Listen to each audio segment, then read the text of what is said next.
dito sa teamwork, itong number 1, 2, and 3 is ito yung group 1, 2, and 3. Clickable tong mga to.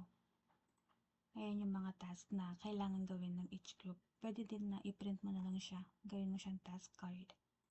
Ayan. Or ikaw, nasa iyo kung i-print mo ba siya or dito na lang, babasahin mo na lang. Pero much better if i-print mo siya or isulat sa papel ganyan para maano nila per group, para mabalikan nila.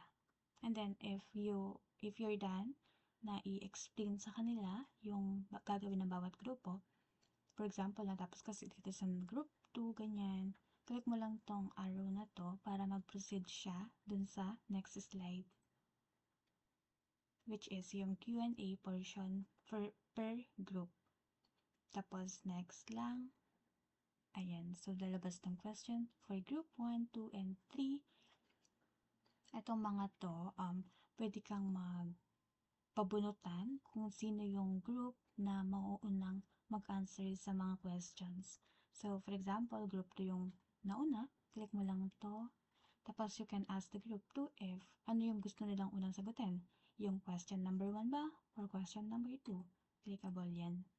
Ayan, ganun lang naman dito din sa iba. Ayan, clickable tong mga to.